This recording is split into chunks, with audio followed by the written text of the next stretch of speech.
I've been chasing this guy ever since I joined the force. He has no conscience, and he shows no remorse. He's the mastermind behind numerous bombings and political assassinations. He has a felony list a mile long: murder, arson, kidnapping, terrorism, you name it. He's the most dangerous and brilliant criminal mind I've ever known.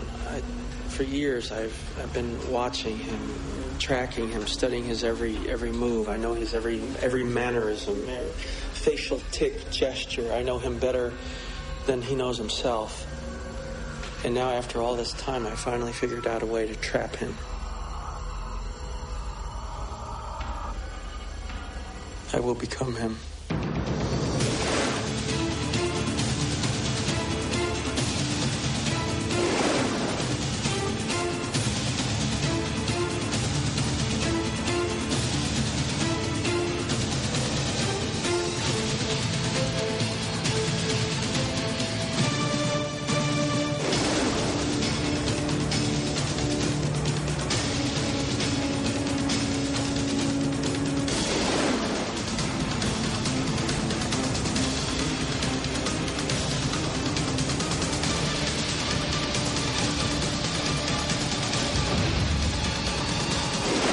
If I live.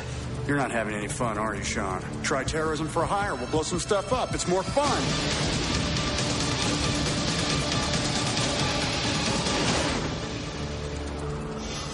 Plan B. Let's just kill each other.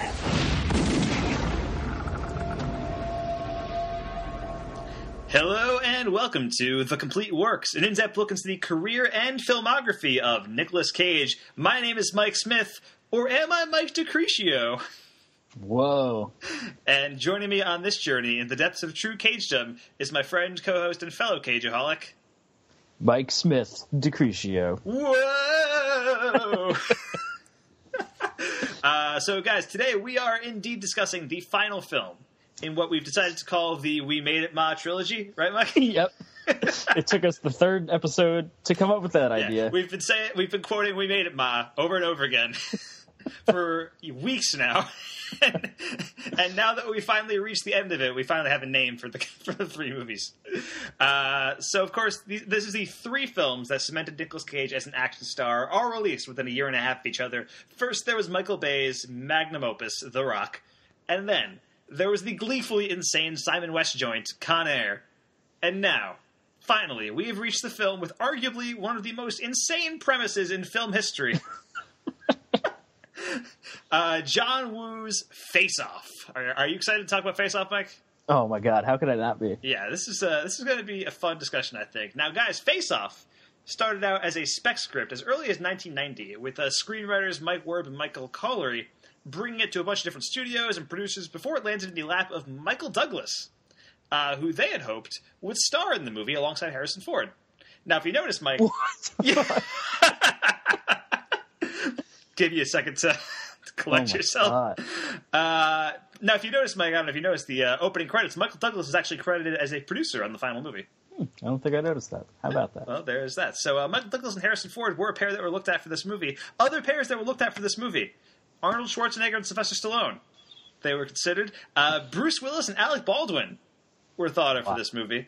Al Pacino and Robert De Niro, which would have been insane. And Jean-Claude Van Damme and Steven Seagal. Okay, this is already... The cast, like, John Travolta and Nicolas Cage is already the most 90s thing of all time.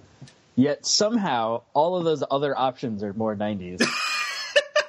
I want to go to all the alternate universes where this movie was made with the different actors. Yeah, just absolutely. to see what it's like.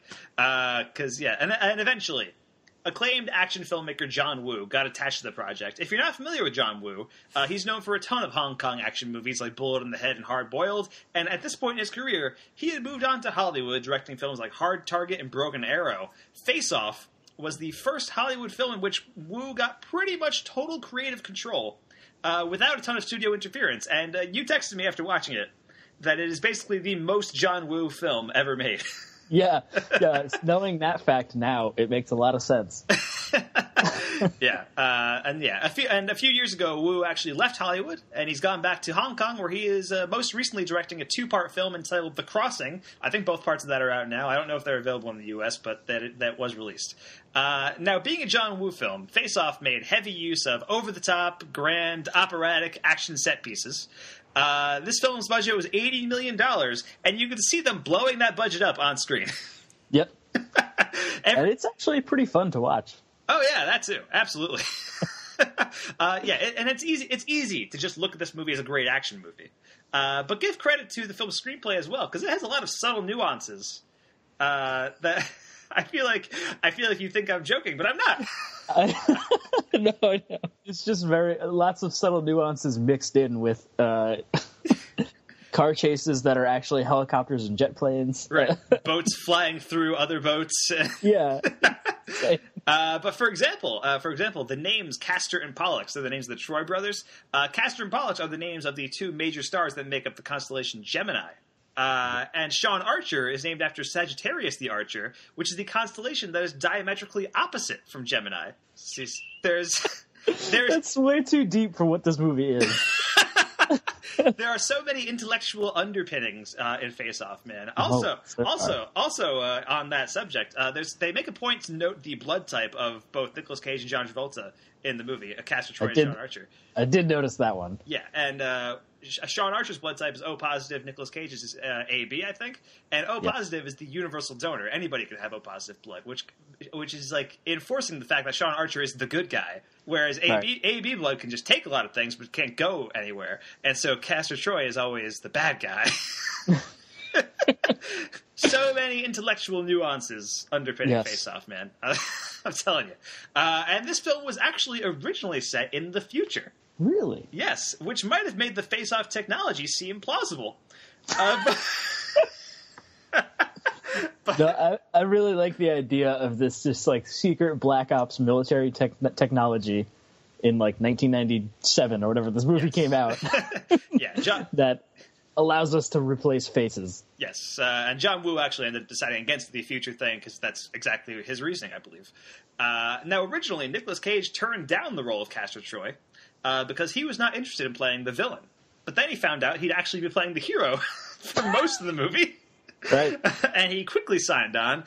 Nicolas Cage and John Travolta actually spent 2 weeks together before the movie preparing for their roles, learning each other's gestures and vocal cadences. So when you watch the movie, they are doing like pitch-perfect imitations of each other. It's so bizarre. It's insane. It's insane to watch. And just a quick side note, there is a recurring element that appears in all 3 films of the We Made It Ma trilogy. And I just found out about this a few minutes ago. In The Rock, okay, Cage's character Stanley Goodspeed mentions that he drives a beige Volvo. And in Con Air, Cage's character Cameron Poe drops Pinball's body from the sky and it lands on a beige Volvo. I did, yeah. And now in Face Off, what car does Cage steal after escaping prison? A beige Volvo. A beige Volvo. So there's more connecting these movies than just us saying that they're connected. We have to rename it the Volvo trilogy. The Volvo trilogy. Yeah, it's like the Cornetto trilogy, but exactly. It's the Volvo. And like the other films in the Volvo trilogy, Face Off is filled with recognizable faces filling out a ton of supporting roles, many of whom wouldn't be well known until much later on. The film, of course, stars Nicolas Cage as Castor Troy and Sean Archer, and it stars John Travolta as Sean Archer and Castor Troy. But Joan Allen plays Eve Archer, and she was also one of Peggy's friends in Peggy Sue Got Married, so there's a Cage reunion there. Alessandro Nivola, who was later seen in movies like American Hustle and Jurassic Park 3, plays Castor's brother Pollux, who incidentally sounds like Garth from Wayne's World throughout this movie. Oh my god, he does. Gina Gershon plays Sasha Hassler, and film director Nick Cassavetes plays her brother Dietrich. He was the director of The Notebook. So there's that as well.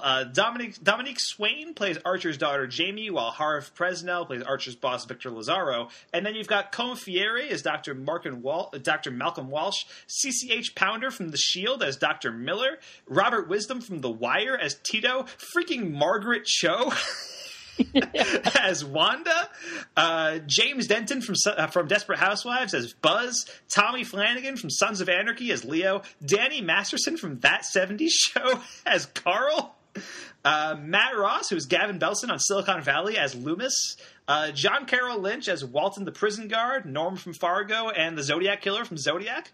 The probable Zodiac Killer from Zodiac. The most likely Zodiac. And finally, Thomas Jane appears in this movie as Burke Hicks, the curly-haired prisoner with glasses.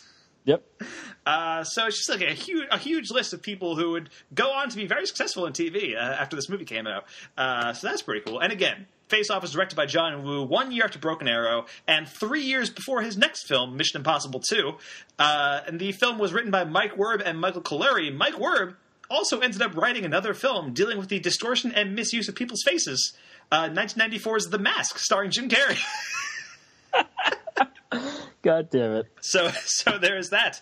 And on a budget of $80 million, Face Off made around $245 million, and it was nominated for 1 Academy Award, Best Sound Effects Editing, which it lost to Titanic. Wasn't one of the other ones also nominated in that? I believe Con Air was also nominated in a similar category, also losing to Titanic. Yeah, I think it might have been sound mixing. Might have been sound mixing there, yeah. So Cage was all over the Sound Effects Awards in 1997. He did not win either of those awards, but they were nominated, both losing to Titanic.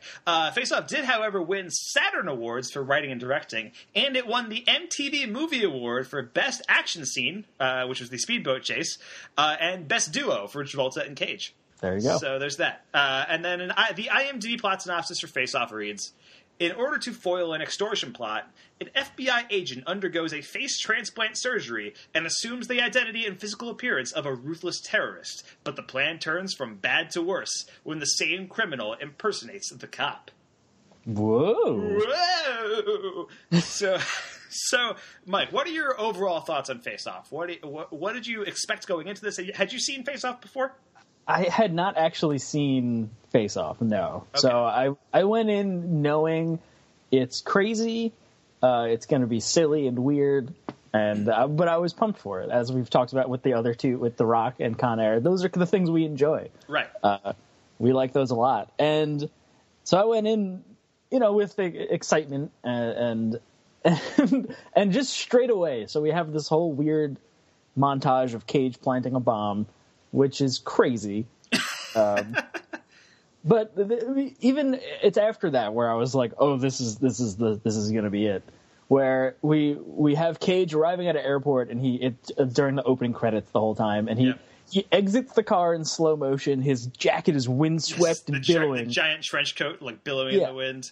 With the credit directed by John Woo. Yep. In case you didn't know already. In case you were looking at that image and couldn't tell. Yeah, exactly.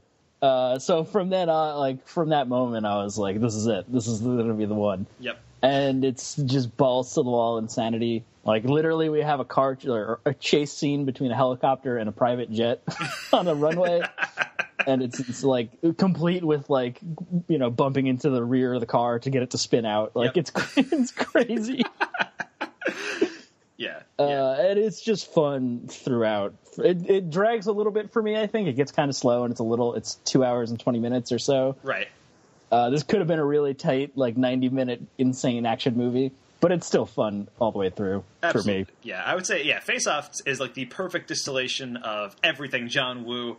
It takes its insane premise and just runs with it. The action is incredible. Cage and Travolta are having a blast. Yeah, in this movie. And the world and supporting cast that it builds, especially Castor's allies, I think are just a lot of fun to watch. They're just enjoyable characters to be around. And I agree with you. At 2 hours and 20 minutes, this feels a little long. But it's worth it, because every action scene's goal seems to be to try and top the previous action scene. Yeah. And it succeeds. Yeah, it's definitely one of those things where you could tell that they're just the actors, everyone involved knows what they're doing, or knows what they're making, and it's just silliness all the way through. Yes, absolutely. And watching Travolta do Cage being Travolta, and watching Cage be Travolta doing Cage is the funniest thing of all time. Yeah. like we've seen Cage go unhinged a few times at this point, and I feel like this is like one of the most unhinged Cage performances, at least, especially in the first like 20 minutes or so when he's just Cage. Yeah. I feel like Cage amps up his insanity so that Travolta has an opportunity to amp up his insanity later on in the movie, which I appreciate very much, because I think particularly like Cage is great doing Travolta, but I think Travolta doing Cage is like next level. Like it's pretty insane. But we'll talk about Travolta. What did you think of Cage in this movie, Mike? How did you feel like Cage came off in this movie doing as Castor, as Archer? Which did you like watching more? I think I liked Cage as Castor more. I would agree with that. Because it's just like it's like Quintus. Every Cage meme is from this movie. From the first 20 minutes of this movie. Yeah. And it's just like unhinged Cage. Him dressed up as a priest, to like headbanging to Hallelujah. Like, like what? Yes, it's insane. Oh my god, he may not have had much interest in playing the villain, but he goes all in to make Troy the sleaziest, most evil guy around. Because that's that opening scene where he's like at the church, he's like headbanging to Hallelujah. He goes up and like feels up some teenage girl, and it's creepy and like weird. And then there's the entire sequence on the runway with the FBI chasing after Cage's plane, which is just incredible. And that crash had to be done in one take, since they were actually crashing a plane. that was a real plane that they were destroying for our entertainment. But yeah, part of the $80 million we watched blow up. Yeah, that was definitely a significant chunk of it, I think. Cage makes you believe that this is a guy who would have golden pistols with dragons on them. You know? Yeah. like just seeing that was ridiculous. Like just dual wielding golden pistols with the dragons on them, and his trench coat and his sunglasses. Directed by John Woo. It was incredible. It was incredible. But then when the script is flipped and Cage is now Sean Archer, the good guy, I think he does a great job of selling Archer's like torment and pain. And to Cage's credit, I was thinking about this. All 3 of Cage's heroes in the Volvo trilogy or the We Made It Ma trilogy, they all come off as very different characters, even though the films are pretty similar. Like they're all pretty like giant, overblown action movies. But you get a sense of who these characters are. Like Stanley Goodspeed is the scientist character. He's a little like eccentric and weird, but he's the scientist character who's like kind of in over his head. You get Cameron Poe, who's like this hyper competent guy in Con Air, and then you get this Sean Archer / Castor Troy in Face Off, and he's a total psychopath as Castor Troy, but as Sean Archer, he's this kind of tormented like guy whose like life is stolen from him, and like he's doing a lot of interesting work in all 3 of these movies, I think, which is kind of cool. Yeah, I would definitely agree with that. Like you said, despite the fact that they're 3 fairly similar movies, we do definitely have 3 distinct characters, which is a credit to Cage. Yes, I think I would agree. And then we got to talk about Travolta in this movie, who's just going nuts. Like I think, he really is. Like Cage sets it up for him. Like in those first 20 minutes, like Cage. It seems like Cage is going out of his way to be the most insane version of Cage he can possibly be. And then when their face comes off, when the switch happens, and John Travolta is playing Castor Troy now, he's doing his Cage impression, and it's incredible. It's he's just doing insane stuff throughout the movie. He's doing like the Cage like random shouts, and he's and he's like getting in people's faces, and it's just a lot of fun to watch. Yeah, I think my favorite shot, I know this isn't what we're talking about, but it involves Cage, which is why, is after he wakes up in the hospital or in the room as Castor Troy. Right. And they bring the doctor in the room, and he's like, "What do you want?" And we zoom in on the doctor's glasses, and we see the reflection of a faceless Nicolas Cage smoking a cigarette. It's just the most ridiculous thing in a movie full of very ridiculous things. Absolutely. That shot stuck with me a lot. It's going to haunt my nightmares forever. So, I mean, how do you think this role fits into the roles that we've seen Cage play so far, Mike? I mean, it's kind of, I'm going to say it again, it's the culmination of all of the Nicolas Cage things. Right. Every time there's a new Nick Cage movie, we're like, this is the culmination of everything. And it's like, well, it is technically, because... Technically, it's the latest thing. Yeah. But it as we've said, it's Nicolas Cage at 11. It's him going. I think what you said too. He goes over the top crazy to allow John Travolta to also go over the top crazy. Right. Which is fun to think about the two of them, like you said, 2 weeks together, learning each other's mannerisms and everything. Right. I just imagine the weird, crazy shit they did together. I assume they were like locked together in a cabin or something, and like you're not locked. Yeah, I'm not locked in here with you. You're locked in here with me. Yes. But it's just a lot of fun to watch him just be bonkers, and he's just ready to take the big ride or whatever the hell he yells. Right. He gets blown away by a jet engine.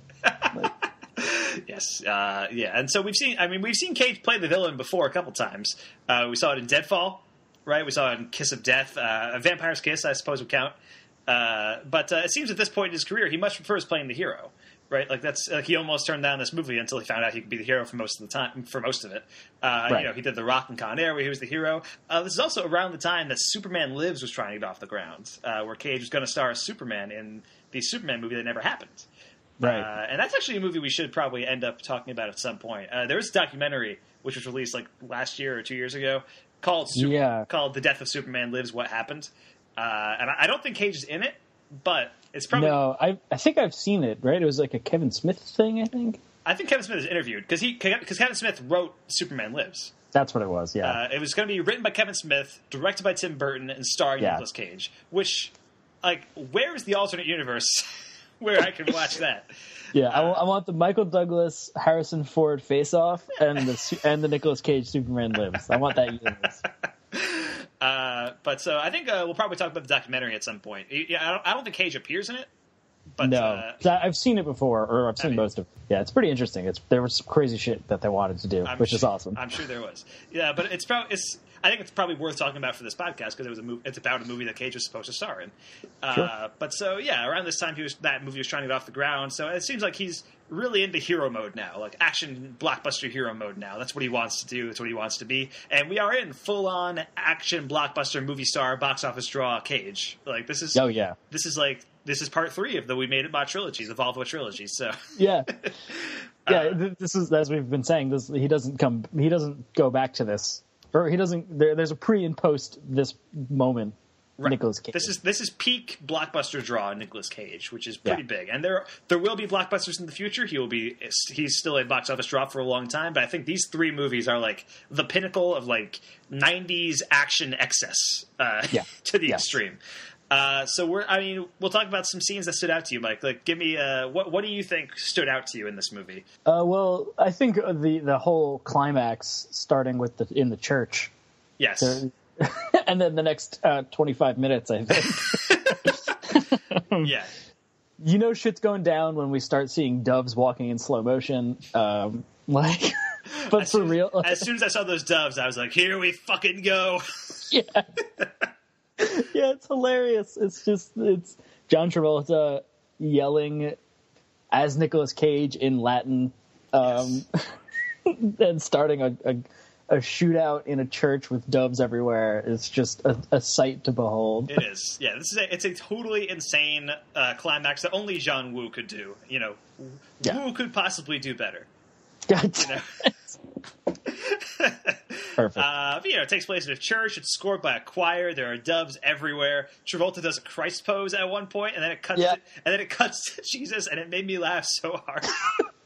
Well, my favorite part about that was that we see the crucifix first. Yes. And then and then we cut to Travolta, and he does the pose, and then we got back to the crucifix. As if we forgot it was there. And it has like a cool sound effect going along with the cut, too. It goes like, whoosh! And then there's something like a 10-way Mexican standoff between like Cage, Travolta, Eve, Sasha, the FBI, and a bunch more. Everyone has 2 guns. Everyone has a bunch of guns, and they're all pointing at different people. I feel like I was waiting for somebody to get mixed up and not know whose side they were on. And then the shootout starts, and everything's going insane. Eve like hits somebody with a chair, and it's crazy. Yeah. And then it gets out of the church, and it's like there's still fighting going on and stuff. And then Jamie shows up out of nowhere. Travolta's daughter, Archer's daughter, Travolta as Archer's daughter. Right. She shows up out of nowhere, and then she shoots her dad. She shoots her dad. She doesn't believe him that his face is off, and but then Castor Troy gets her. But then she uses Castor Troy's own knife that he gave her earlier in the movie to defend herself, and like stabs him in the leg. And he's like, ah, which is great. I thought that was a great payoff of that. I wasn't actually expecting that to be paid off. Yeah, that was that scene earlier when John Travolta beats up the boyfriend and gives her the knife. That was the moment when I texted you, "Why is this movie so long?" Like literally during that scene, That's funny because I had a different reaction to that scene. I was like, "How can I watch this like 10 more times?" Because the sight of John Travolta just beating the shit out of her boyfriend was amazing. Like he punches through the window of his car and then like pulls him out and like throws him across the driveway. Yeah, it was crazy. But then so back to that climax scene, she like stabs Castor in the leg and she has like that breakdown. It's like, will someone please tell me what planet I'm on? Yeah, this is the most 90s movie of all time. Yeah, so many. And then that all leads into that fucking epic boat chase, where there's just Travolta and Cage in the boats, like speedy boating past each other. And then there's one point where a boat flies through another boat as it's exploding. Yeah, and it was then that I understood the power of cinema. You saw the face of God, and it was John Rowe. I was blown away. I was mesmerized by what was happening. The boat's flipping around in the air. Cage and Travolta both fall out as it explodes. It's one of the coolest things I've ever seen. And then Sean Archer kills Troy Volta with he kills him with a harpoon. Yeah, that's the most. That was so insane. It was nuts. And then the Archer family adopts Sasha and Troy, Sasha and Troy's kid Arnold, and they take it very well for something that just got sprung on them. Yeah, like Sean Archer just comes back with Arnold, like, "Oh, by the way, we're taking care of this kid now," and the family's like, "Oh, all right, like sure." Yeah, and I wish they had. I mean, I know we see it in the very beginning, the opening scene with Sean Archer and his son with the like hand on the face thing. But like, yes. What is that? I guess it was like an Archer family thing, because Travolta does it to everyone in the movie. Yeah, and then the daughter does it to the new kid at the end. Yes, yeah. Like I get that it's a family thing, but it's so weird. I don't know. But I do want to talk about the opening scene, which is I think very interesting, and it's I think different from a lot of the rest of the movie because it's very quiet. It's the opening scene. It's a mostly silent scene showing Cage shooting Archer's son. It's like a flashback to 6 years ago. And I think it's a silent scene. It's just, you have the music going. It's like Travolta and the merry-go-round. Cage is like in the back with a sniper and he has a weird mustache for some reason. To show that time has passed. Yeah, exactly. Although the mustache makes him look older. I know. But whatever.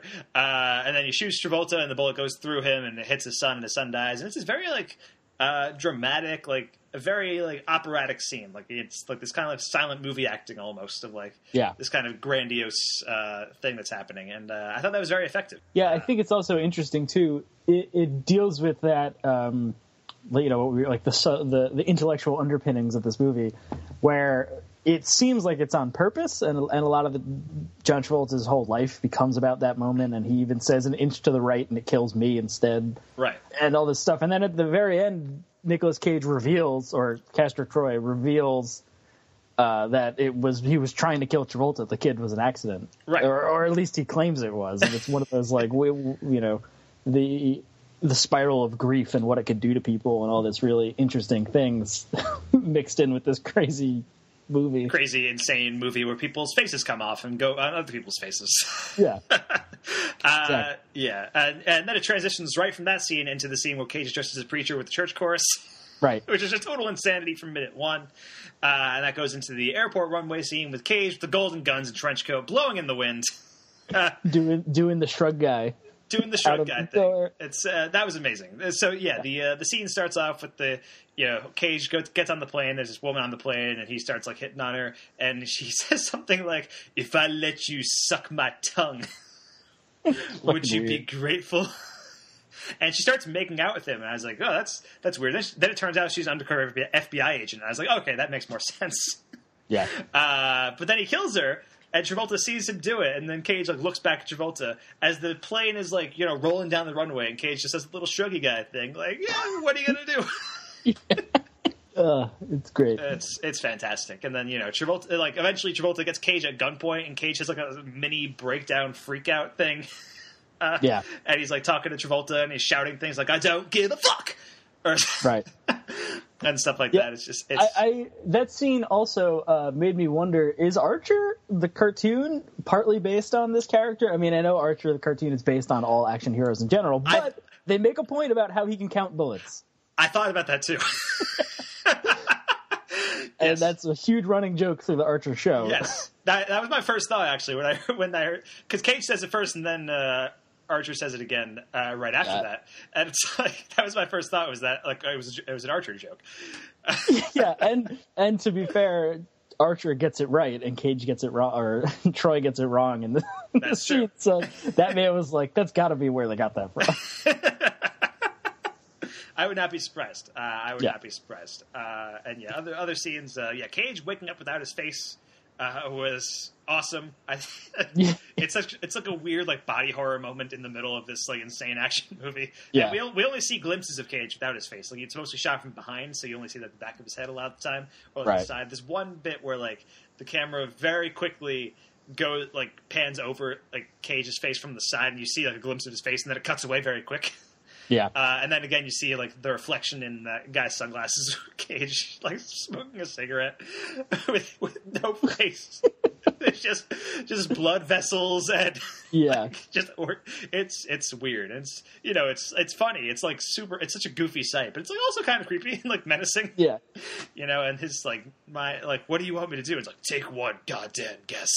And then my other favorite, my Nicolas Cage moment, I think that stuck out to me just because we're a big fan of his weird line readings. Sure, and it's interesting to have it be Archer as Troy, like Travolta as Cage. Okay, or all the way around. Excuse me. So Cage is Archer.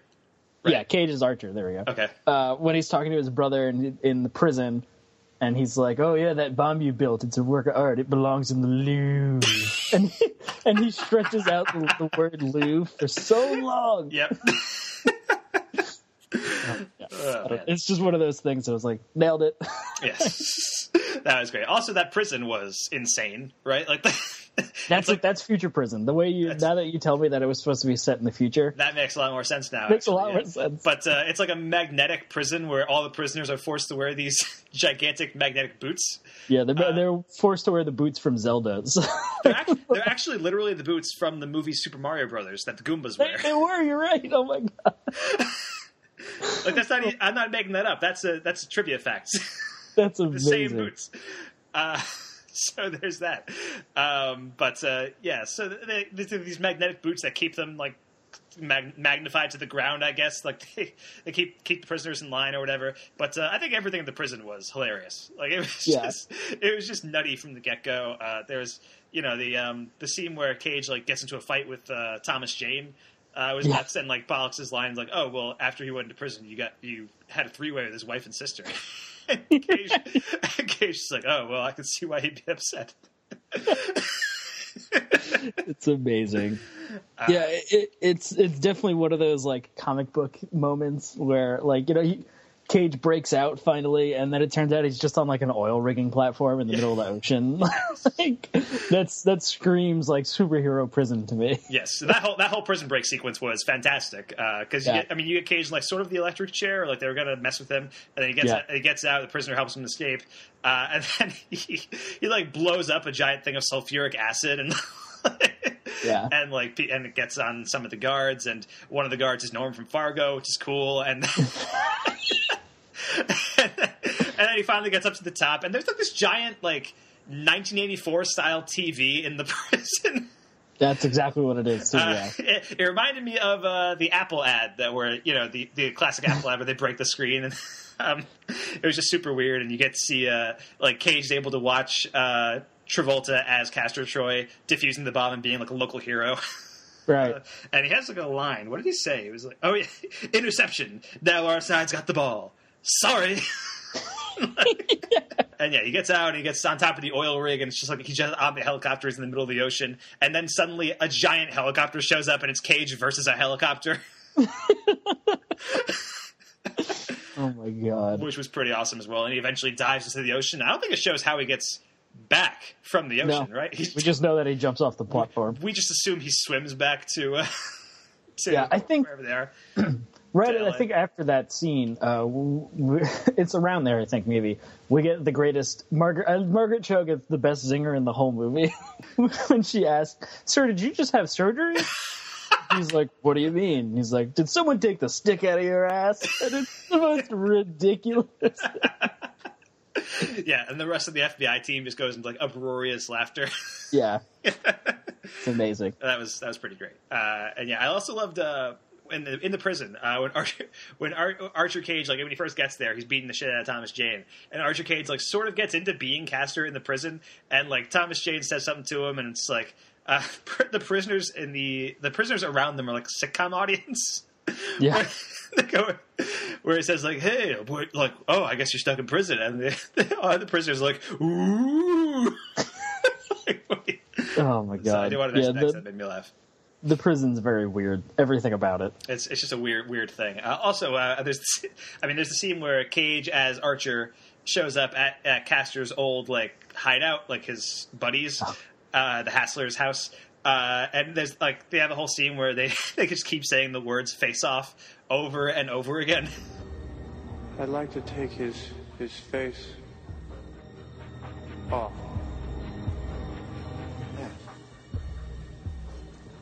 If you excuse me, I have to use the little boy's wee-wee room.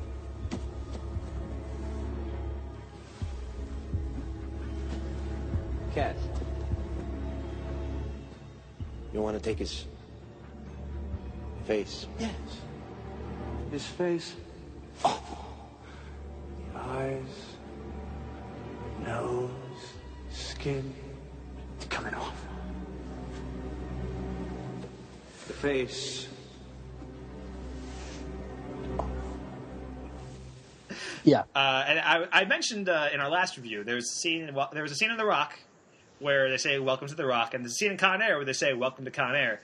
And I was hoping for something in this movie where they say "Welcome to Face Off," and I think this is as close as close as we're gonna get. Yeah. So when he says "I'd like to take his face off," I was like, "Count it." Yet another similarity between the trilogy. Yes. But yeah, just that whole, it's like a full minute where it's just like, "I'd like to take his face off." and every other character is like, "You want to take his face off." Bizarre. Absolutely bizarre.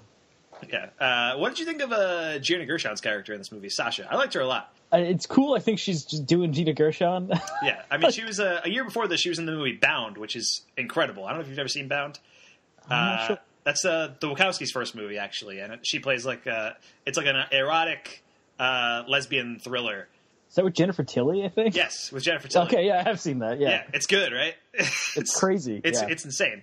And this kind of felt like a continuation of her character from Bound. Just kind of like the tough as nails, like takes no shit kind of thing. Although in this version, I think she has like a weirdly incestuous relationship with her brother, which Maybe? was her brother was Dietrich, the bald guy played by Nick Cassavetes. Oh, And yeah. At one, like she kisses him like on the mouth at one point, and it was weird, right? Yeah, they act like the child is theirs. It's weird. Yeah, that was very odd. Because I assumed that, like, I didn't know he was a brother until like later on in the movie after he died, when she said like, "You killed my brother," and I was like, "What?" Like, let me go back. Yep. Let me go back here. But I think she does a pretty awesome job for what her small role that she's in. She's pretty badass. Yeah. She's grabbing machine guns and lighting up the cops and doing all this crazy shit, just like everyone else. Yes, and so there's that whole shootout sequence in their house, which I also love. That was amazing. And there's just so much insane stuff going on. There's the Somewhere Over the Rainbow sequence, which is crazy. Like there's a part where they put the headphones on a little kid and they're like, "Okay, just leave." Like, go away. And so he puts the headphones on and you just hear Somewhere Over the Rainbow, and it ends up scoring the whole sequence for a few minutes. And it's beautiful. It's Yeah. It's the kind of John Woo, like, kind of finding the beauty in all the violence sort of thing. Also, Dietrich's death was hilarious because there is a comical amount of blood that's spilling out of his neck while he's talking. Yeah. Like, it looked like a Monty Python thing where it was just, like, the blood was like spilling out in, like, this little hole. Like, and he's just having a normal conversation. Yep. So that was pretty great. And then there's the, Travolta shows up as Castor Troy, Cage is there as Sean Archer, and they have that moment where they're both on, like, two opposite sides of a pillar, and that pillar has two mirrors on them. Yep. And so Travolta has this whole line, and it's like, okay, I guess let's go to plan B. Let's just kill each other. And they both, like, spin around, and they have the guns shooting at the mirrors, and it's a beautiful reflection of the fact that they're seeing each other for the first time. I don't know. Whoa. Because Cage is seeing deep. Yeah, because Castor is seeing himself as Archer, and Archer is seeing himself as Castor, and a lot of stuff going on, man. a lot of depth in Face Off is what I'm saying. Intellectual underpinnings. Yeah, and so other stuff. Is there any other stuff you wanted to talk about, Mike? Anything that stood out to you? Stuff that you wanted to mention in Face Off? No, I think we've covered most of it. I think we should get into. I want to hear what other people had to say. We should get into some Netflix reviews, so let's do that. So, but before we do that, let's just say, like, we're both big fans of Face Off, right? Like, I think. Yeah. This is a silly, just. I don't even know what to say. Yeah, it's a little long, but it's worth it. I think it's so much fun to watch. Like, it's just. I think this would be fun to watch with a bunch of people. Absolutely. All right, so let's move on to some Netflix reviews for Face Off, Mike. Here's a 1-star review of Face Off. I hated every minute of this movie. I am so very thankful I stopped before it ended. It was torture to watch. The plot was stupid, gratuitous violence, nowhere to go but down as the movie progressed. What kind of perverts enjoy things like this? Wow. I actually like most of John Travolta's acting, and some of Nicolas Cage's, but this was inexcusable. Why do I not research more when this movie service begins with an N and ends with an X? Recommend something to me. One day I'll learn. Don't waste your time with this one. Yuck. Wow. So judgmental. I know, right? It also won't say Netflix by name, which is weird. Maybe because he's writing this on Netflix, he felt like they would, like, find him? I don't know. Maybe. I don't know. Interesting. But here's a 5-star review of Face Off, and this is about my feelings on the movie right here. It's about two guys who swap faces. Enough said. Watch it. Do it. It is so good it might melt your face off. Wow. Yeah, that seems appropriate. I like that. It's about two guys who swap faces. What more do you want? Yeah. Here's a 1-star review, though, of Face Off. This is one of the dumbest films of all time. I am now dumber for watching it, and clearly so are all the people praising it. I only watch Nick Cage movies to get a kick out of his bad acting, and this movie is pretty classic one to laugh at. I only wrote this in disbelief of how many people seriously think this is a good film. How is that even possible? The acting is so horrible, all caps, I would love to assume it was meant to be a satire, but apparently not. No wonder this world is so fucked. However, I do praise Travolta and Cage for successfully being the two worst actors of all time. They should make babies together and see what happens. Actually, I would like to see that movie. That's amazing. Yeah, we can blame Face Off for why the world is so fucked, Mike. Yes, it all started with Face Off. It all started with John Woo. Here's a 5-star review of Face Off. Firstly, I have to say, this movie really blew my face off.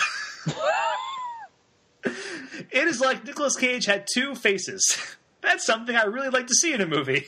10 out of 10, would bang my arch nemesis' wife again.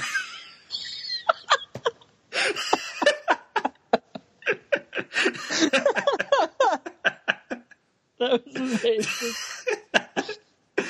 Yeah, so there's that. And then finally, here's a 1-star review of Face Off. This is the last one. Face Off, this movie is better titled Fuck Off. When a movie lacks a good story and good actors, a Hollywood movie usually throws in some guns and high-speed chase scenes. This movie is for those testosterone hounds who need a gun to compensate for their manhood. Face Off has so many boring chase scenes and guns, it just screams of, how do I fill in 1 hour and 40 minutes of screen time to get those dudes to spend their money and get them to the theater? Totally unrealistic and unbelievable script. This movie has so much gratuitous violence, it just screams of incompetence on so many levels. I don't know what was worse, the plot, the acting, or the fact that I wasted my time watching this movie. If I had to choose, I would say Nicolas Cage did a better acting job, but John Travolta, with that joker of a mouth playing a heterosexual, well, that's a stretch on every level. Wow. Harsh with words. With the hot take. With the hot take. So I think we're more in line with the 5-star reviews of Face Off. Was it only 5 stars and 1 star? Is that all you did? That's all we had for this. There were a couple of in-betweeners, but they weren't as funny. But yeah, this... and I will say, the last 5-star review, I didn't do it justice, because I said this movie really blew my face off, but he actually puts in the pause, where it says, this movie really blew my face off. There's a ... there, so... That's amazing. Good for you, man. But yeah, so we're big fans of Face Off, and that concludes the We Made It Beige Volvo trilogy. It's sad to see it go. Sad to see it go. I'm interested to see what the future holds for us, Mike. Yes, onward and upward. Well, I'll let you know that in just a minute. Mike, where can we find you online this week? You can find me at twitter.com/mdfilmblog, and if you like Dungeons & Dragons, my friends and I post our games at youtube.com/geonerd79. And you can find me online at twitter.com/msmithfilmblog and all of our podcasts and stuff at filmbook.com. Thank you for listening to The Complete Works. I'm Mike Smith, that is Mike DeCriscio, or I'm Mike DeCriscio, and that's Mike Smith. If you're listening to this review via our podcast on iTunes, please subscribe to the podcast, rate it, and take a moment to give us a review. Help support this podcast and FilmBook by taking part in our Patreon campaign. You can find our Patreon campaign page at patreon.com/FilmBook. Any and all feedback, compliments, topic discussions, and even hate mail can be sent directly to podcast@filmbook.com. Please list the podcast you are emailing about in the title of your email, because we produce just so many different ones, hard to keep track. We would love to hear from you. Now join us in 2 weeks, where we will be taking a break from action to talk Nicolas Cage's role in the 1998 romantic fantasy drama, City of Angels. What a change. Yeah. So we'll see how that goes. It doesn't really seem like my thing, but I'm open to it. We'll find out. We did like Moonstruck, I think. We did. This is a little different. So we'll look into that when we come to it, and then you can join us for next week's Film Bookcast, where instead of a film review, there's not really anything big opening up in wide release on this weekend. So I think what we're going to do instead, the Westworld season finale airs on Sunday, so we might as well just talk about that, right, Mike? Yeah, that's our tried and true. We don't know what to talk about, so we'll talk about the HBO show. That's very true, but we're going to dedicate the episode to it. We'll have that as our featured review. Just talk about all of season 1 of Westworld. We'll go into all the plot details and the spoilers and all that kind of good stuff. So that's pretty exciting. Westworld has been pretty insane. It's been an insane ride, Mike. And it's been massively popular. It's been a hugely popular show. So I imagine our numbers will go sky high. That's right. We're going to ride those coattails. We're going to break 100. Hopefully. That'd be cool. Yeah. We usually break 100. Don't worry, guys. All right, guys. Thanks so much for listening, guys, and thanks for getting in the cage. Somewhere over the rainbow, way up high,